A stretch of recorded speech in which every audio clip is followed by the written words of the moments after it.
back? I don't believe so. I think he had a prior engagement, so I'm taking over his duties. But certainly feel free to talk to us and follow up with him. I'll do my best to rearrange my speech because it was supposed to be directed to him, but I'll do my best to engage everybody else.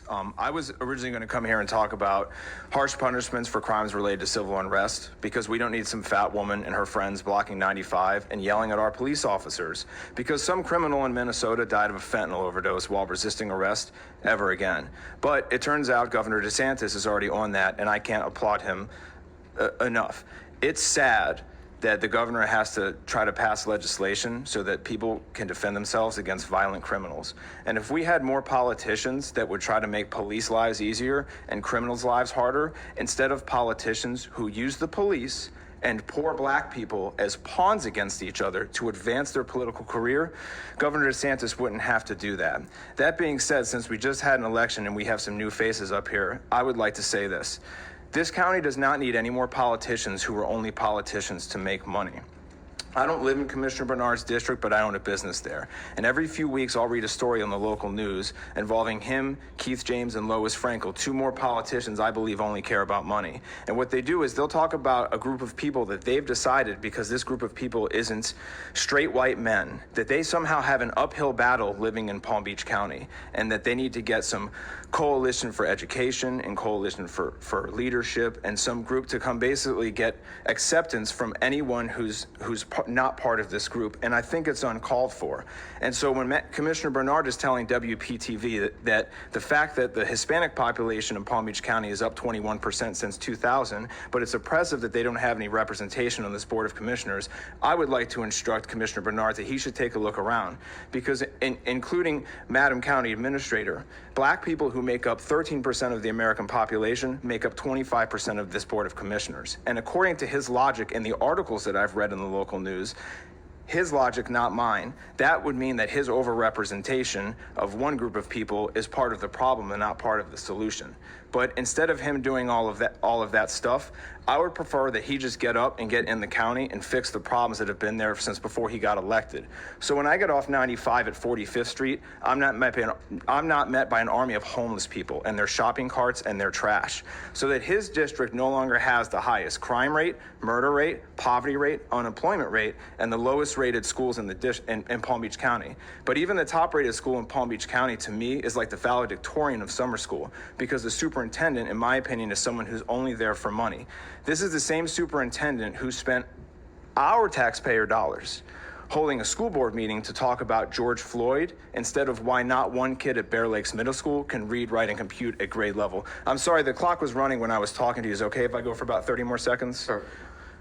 So what I was saying was, the superintendent holding a school board meeting to talk about George Floyd, which can be done on his personal time, rather than why not one kid at Bear Lakes Middle School can read, write, and compute at grade level. I would prefer that Commissioner Bernard spend his time working on that instead of working on the virtue signaling that he likes to do with our media, which seems to lean left anyway. And if Commissioner Bernard was here, I would let him know that me addressing him is nothing personal. I don't know him. Maybe he hates Tom Brady as much as I hate Tom Brady, and we have that in common. But from the rest, Tom Brady get brought into this? But because that's something that we all seem to have in common. But from the rest of us, I would like to let Commissioner Bernard know, when I'm saying it's not personal, is I expect excellence out of elected leaders.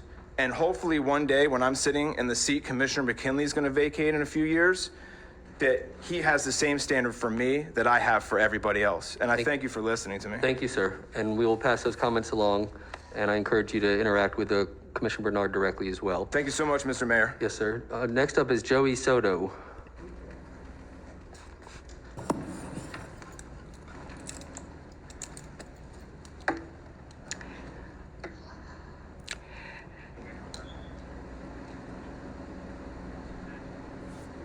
I have been a county employee for 33 years. And today,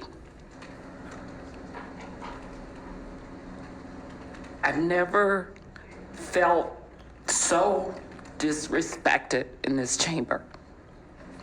Mr. Floyd was a human being and had his life snuffed out.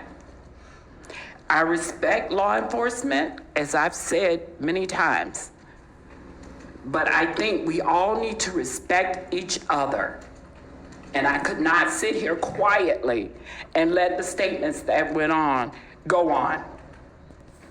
Because we're all human beings, and our lives are important to our families and to others within our community. And I do not feel that having the right to say what you think the Constitution gives you the right to say, the First Amendment, should be totally disrespectful of anyone. And I think it was wrong for that gentleman to get up and talk about Mr. Floyd the way that he did. That was wrong. And as an African-American woman and a mother, I could not sit here and not say anything. That was wrong. And I think we should all respect each other. We have the right to disagree, but there is a way to disagree with respect. Mr. Floyd's life is gone. We're going to continue to work with our good law enforcement. I have members of my family that are law enforcement. When they leave home, we want them to come home safe.